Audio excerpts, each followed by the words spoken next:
السلام علیکم ورحمۃ اللہ وبرکاتہ۔ روح کیا ہے؟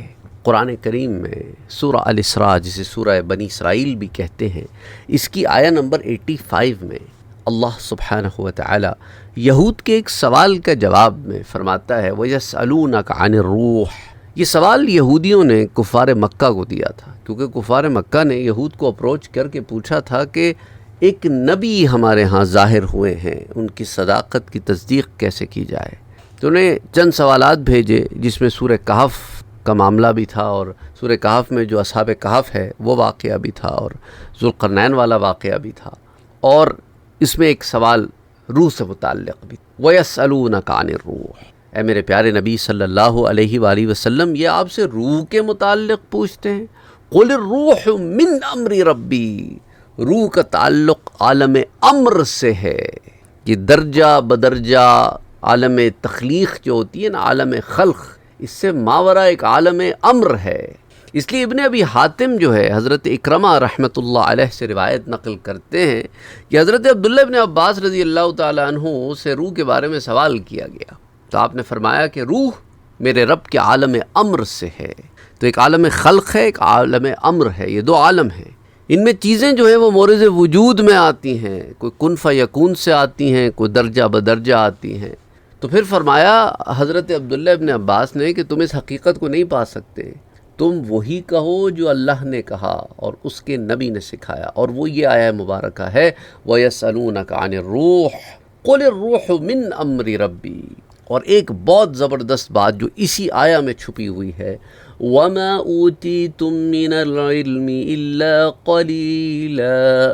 اے لوگوں، ایک بات سمجھ لو اچھی طریقے سے، تمہیں بہت تھوڑا سا علم دیا گیا ہے، قلیل علم دیا گیا ہے۔ تو اپنے آپ کو عقل کل اور اپنے علم کو بہت زیادہ سمجھنے کی غلطی نہ کر بیٹھنا۔ اچھا، اسی طرح حضرت جنید بغدادی رحمۃ اللہ علیہ فرماتے ہیں کہ روح کا علم اللہ کے ساتھ ہے، اس نے یہ اپنی مخلوق کو نہیں دیا۔ الا من ارتضی من رسول، سورہ جن کی آیہ نمبر 27 آپ کوٹ کر کے کہتے ہیں کہ اللہ جس پہ چاہے اپنے رسولوں میں سے اس کو کھول دے، اس لیے اس میں بحث نہیں کرنی چاہیے۔ البتہ یہ موجود ہے، اور حضرت عبداللہ ابن عباس اور اکثر سلف صالحین سے یہی منقول ہے۔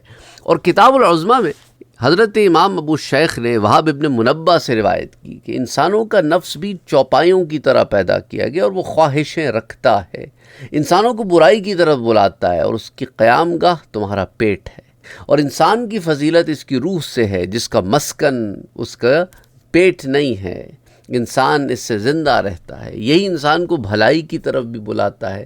پھر انسان جو ہے، اس کے اندر یہ جو نفس اور روح کا معاملہ دیا گیا ہے، اس کو پھر حضرت وہاب ابن منبہ نے پھر ایکسپلین کیا اور کہا کہ بھئی دیکھو، جب تم سو کر جاگتے ہو تو یہ پھر تمہارے اندر حرکت کرنے لگتا ہے، اور دل کی مثال بادشاہ کی سی ہے، اور تمام اعضائے بدن جو ہیں وہ تمہارے دل کے تابع ہیں۔ تو جب نفس تمہارا برائی کا حکم دیتا ہے تو تمہارے اعضاء متحرک ہو جاتے ہیں، ایکشن میں آتے ہیں، تو روح ان کو روکتی ہے گناہ کرنے سے اور خیر کی دعوت دیتی ہے۔ اور دل کا معاملہ یہ ہے کہ اگر اکثر دل مومن ہوتا ہے تو روح کی اطاعت کرتا ہے، اور اگر کافر ہوتا ہے تو نفس کی اطاعت کرتا ہے، روح کی مخالفت کرتا ہے۔ اور طبقات میں ابن سعد نے وہاب ابن منبہ سے یہ روایت بھی نقل کی کہ اللہ سبحانہ وتعالی نے ابن آدم کو مٹی اور پانی سے پیدا کیا، پھر اس میں نفس پیدا کیا، جس کے سبب سے وہ کھڑا ہوتا ہے، بیٹھتا ہے، سنتا ہے، دیکھتا ہے، جانتا ہے، اور جن چیزوں سے چوپائے بچتے ہیں ان سے یہ بھی بچتا ہے۔ پھر اللہ نے روح کو پیدا کیا، جس کے سبب اس نے حق اور باطل کی پہچان کی، ہدایت اور گمراہی کو جانا، اسی وجہ سے ڈرا اور آگے بڑھا اور کاموں کے انجام کو معلوم کیا۔ اور اہل سنت کا اجماع ہے کہ روح حادث ہے اور مخلوق ہے، اس میں کسی کو اختلاف نہیں ہے سوائے زندیق کے۔ ابن اسحاق بیان کرتے ہیں کہ عبداللہ بن ابی جعفر نے فرمایا کہ میت کو جب تخت پر لے کر چلتے ہیں تو اس کی روح ایک فرشتے کے ہاتھ میں ہوتی ہے، جو اس کے ہمراہ چلتا ہے، اس کے ساتھ ساتھ چلتا ہے۔ نماز کے لیے جب میت کو رکھتے ہیں تو وہ رک جاتا ہے، جب دفن کے لیے لے کر چلتے ہیں وہ بھی ساتھ چلتا ہے، جب میت کو قبر میں رکھ دیا جاتا ہے تو اللہ اس کی روح کو واپس کر دیتا ہے تاکہ فرشتے سوال جواب کریں۔ جب سوال کرنے والے فرشتے چلتے پھرتے ہیں تو ایک فرشتے کو حکم ہوتا ہے کہ وہ اس کے نفس کو نکال لے اور جہاں اللہ کا حکم ہے وہاں پہنچا دے. کہ فرشتہ ملک الموت کے مددگاروں سے ہوتا ہے. شیخ الدین بن سلام کہتے ہیں کہ ہر انسان میں دو روحیں ہوتی ہیں. ایک روح یقظہ ہے، وہ روح نکل جائے تو انسان سو جاتا ہے، جب جسم میں ہو تو انسان جاگتا ہے، بیدار ہوتا ہے. انسان سوتا ہے تو خواب دیکھتا ہے. دوسری روح اسے حیات کہتے ہیں. جب جسم میں ہو تو انسان عادتاً زندہ ہوتا ہے، اور جب اسے نکال دیا جائے تو عادتاً وہ مر جاتا ہے. اور جب وہ روح لوٹ آئے جسم زندہ ہوتا ہے. یہ دونوں روحیں انسان کے باطن میں ہیں جن کا ٹھکانہ اللہ ہی جانتا ہے. اور اسی طرح مروی ہے کہ پتلا جب انسان کا بنایا گیا تو اس میں روح کا پھونکنا اس سے 40 سال قبل اس کے اس ڈھانچے کو تخلیق کیا گیا. اور حضرت عبداللہ ابن مسعود روایت کرتے ہیں کہ تمہاری پیدائش اس طرح ہے کہ تم 40 روز ماں کے پیٹ میں رہتے ہو، پانی میں رہتے ہو، پھر 40 روز تو پھر علقہ بنتا ہے، پھر 40 روز میں مضغہ بنتا ہے، پھر فرشتے نے آ کر اس میں پھر روح پھونکنی ہے. پھر روح کا پھونکنا اور روح کی تخلیق کا ہونا یہ دو الگ الگ چیزیں. دیکھو نا، روح تو عالم ارواح میں آلریڈی کریٹ ہو چکی ہے، ابھی اس کی پھونکا جانا وہ ایک وقت پر ہے. تو فرق یہ ہے کہ روح طویل عرصے سے ایک مخلوق ہے جو اللہ کے ہاں عالم ارواح میں زندہ ہے، اور بدن جو ہے ایک ایسی شے ہے جو یہاں تخلیق میں آ رہا ہے، اور پھر اس میں روح پھونکی جا رہی ہے، اور اس کے بعد بدن یہاں آ کے پھر ایک مخلوق کی حیثیت سے بشریت کے پیکر میں آ کے ظاہر ہوتا ہے. اور دیکھو پھر یہ فنا بھی ہو جاتا ہے، کیونکہ حضرت عبداللہ ابن مسعود کہتے ہیں کہ دیکھو اللہ قرآن میں فرماتا ہے کل نفس ذائقۃ الموت، ہر نفس کو موت کا مزہ چکھنا ہے. تو ظاہر ہے جو چکھے تو وہی نا جو بعد میں باقی بھی ہو. ابھی ایک چیز فنا ہو گئی تو چکھنے سے کیا مراد ہے؟ چکھ کے ذائقہ تو وہی بتائے گا نا جو بعد میں بھی زندہ رہے. تو اس لیے ظاہر ہے کہ روح ختم نہیں ہوتی، انسان مکمل طور پر ختم نہیں ہوتا. اس کا ایک پروسیس ہے کہ بدن سے جدا ہو گئی، یعنی نفس نے موت کا مزہ چکھ لیا. سمجھ آ رہی بات آپ کو؟ تو ظاہر ہے جو چکھنے والا ہے چکھی جانے والی چیز کے بعد باقی رہتا ہے. اور کل من علیہا فان کے مطابق قیامت کے دن ہر چیز فنا ہو جائے گی اور پھر لوٹا دی جائے گی.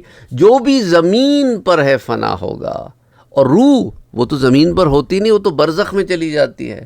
تو ذائقہ موت جسم سے روح کا جدا ہونا ہے، مگر روح کا فنا ہونا نہیں ہے. اور روح اگر سے ایک جنس ہے، وہ بھی ایک چیز ہے، اپنے اوصاف کے لحاظ سے مختلف ہے، اور ہر قسم کی روح اپنی ہم شکل سے محبت کرتی ہے. وہ تمام چیزیں جو ایک روح میں اوصاف کی صورت میں ہوں اور کسی اور روح میں بھی اوصاف کی صورت میں، تو وہ آپس میں ایک دوسرے کے ساتھ کلک کرتی ہیں. اور اگر وہ ایسی روح کے ساتھ ٹکراؤ میں آئے جو مخالف اوصاف رکھتی ہیں تو وہ روح اس سے ڈسٹنٹ ہو جاتی ہے. اور عالم ارواح میں بھی یہی معاملہ رہا ان کا.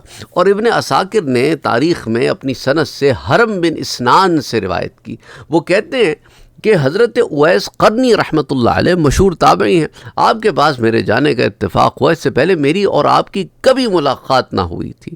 جب سلام کہا تو فوراً حضرت اویس قرنی وعلیکم السلام یا حرمن ابن سنان کہنے لگے. میں بڑا حیران ہوا کہ بھئی ہماری اور آپ کی پہلی ملاقات ہے، نہ صرف کہ آپ میرا نام جانتے، میرے باپ کا نام بھی جانتے ہیں.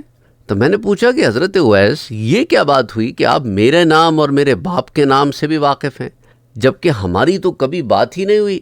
تو حضرت اویس نے کہا کہ دیکھو جب تم نے گفتگو کی میری روح نے تمہاری روح کو پہچان لیا، کیونکہ جسموں کے نفس کی طرح روحوں کا نفس بھی ہوتا ہے، اور مومن کی روحیں ایک دوسرے کو پہچانتی ہیں اور اللہ کی رحمت کی وجہ سے بلا دیکھے ایک دوسرے سے محبت رکھتی ہیں. اللہ اکبر.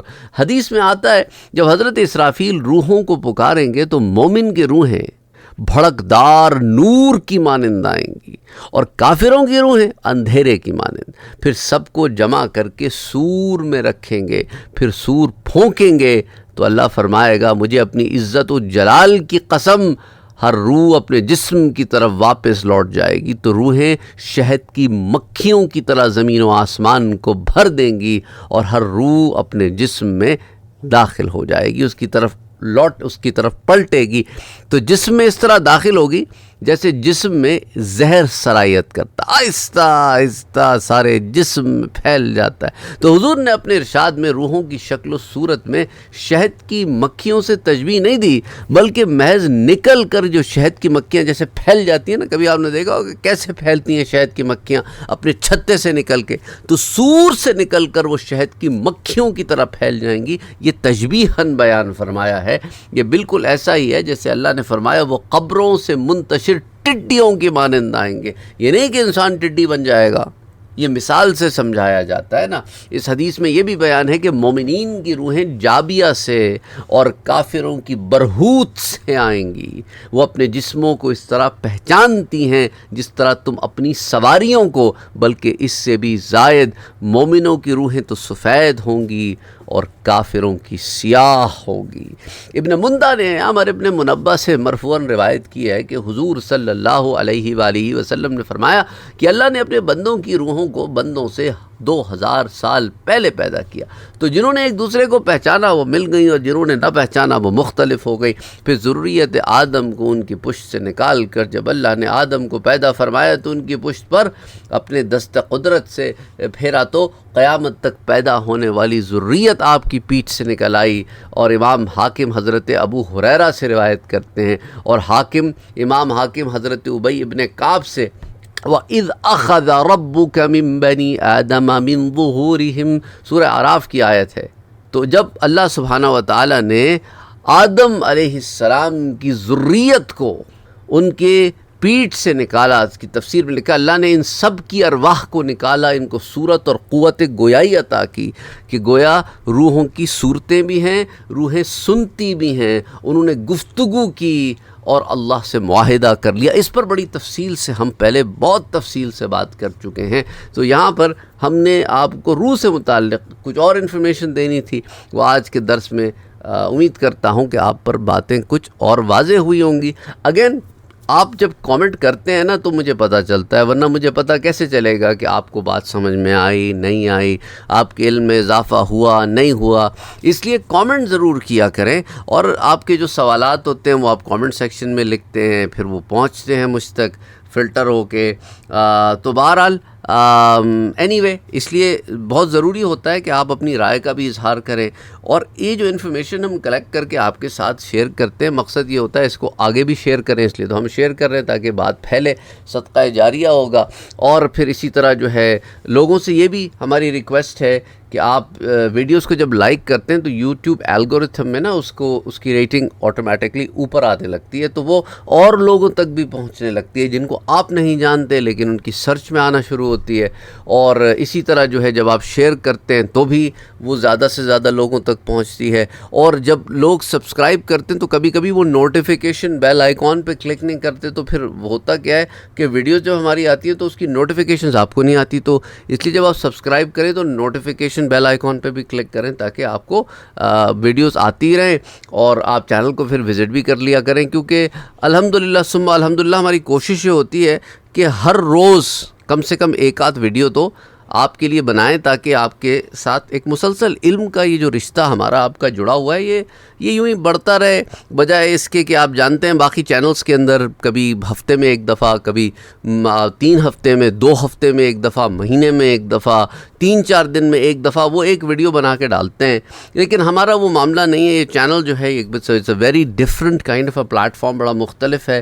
ہم نے علم کا سفر رکھا ہے تو علم کی تو روز ڈوز ملنی چاہیے نا، کیونکہ جب بچہ اسکول جاتا ہے تو روز جاتا ہے، ایسا نہیں کہ کبھی کبھی جائے۔ بہرحال اپنا خیال رکھیے گا۔ السلام علیکم۔